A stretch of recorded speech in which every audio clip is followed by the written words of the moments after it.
कि मेरे पिताजी बहुत ही सज्जन सीधे पुरुष हैं। 1 रुपए का कभी भी लोभ नहीं किया उन्होंने। बड़ी मेहनत से खून पसीने से उन्होंने अपना घर बनाया था, छोटा सा। लेकिन मेरे चाचा ने, सगे चाचा ने गलत तरीके से वो घर लिखवा लिया और 60 साल की उम्र में मेरे पिताजी को मेरी माँ के साथ घर से बाहर निकाल दिया। ये स्थिति थी। सवाल ये है कि भगवान की मेरे पिताजी, मेरी माँ भी उसी तरह करते हैं और ज्यादा लग के करते हैं, और वो भी करते हैं। नॉनवेज नहीं खाते, सारे तीर्थ धाम कर रहे हैं। ऐसी परिस्थिति में क्यों अधर्म करके भी आज वो आगे बढ़ रहे हैं?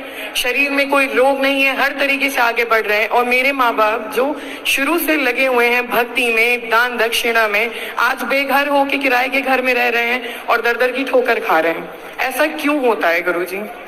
कौरवों ने भी पांडवों का राज्य छीन लिया था जी। तो क्या हुआ?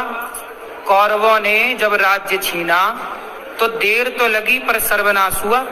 जी हुआ। इसलिए पहला तो ये कि उनका सर्वनाश होगा यदि वो गलत तरीके से किए हैं तो, जिन्होंने किया है, पहला। दूसरा, अर्जुन को भी गांडीव उठाना पड़ा जी। और लड़ना पड़ा।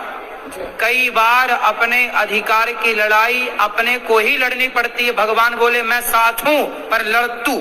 अर्जुन के साथ थे पर लड़े अर्जुन जी। भगवान भी साथ उन्हीं का देते हैं जो अपनी लड़ाई स्वयं लड़ते हैं जी। तो अपनी धर्म की लड़ाई स्वयं को लड़नी चाहिए।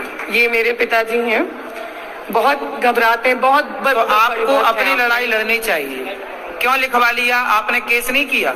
केस चल रहा है गुरुजी, केस करा हुआ है, लेकिन वो पावरफुल हैं, पैसे देते हैं, आगे बढ़ कोई रहा बात है। नहीं, ईश्वर के आगे रावण का पावर टिका कि तुम्हारे चाचा का टिक जाएगा। बस यही इनको समझाना है। सर्वनाश जब होता है ना तो दुर्योधन का देख लो क्या हुआ, रावण का देख लो क्या हुआ। समझ ले तुम्हारे चाचा, वरना सर्वनाश निकट है, बोल देना। बस गुरुजी आपका आशीर्वाद चाहिए।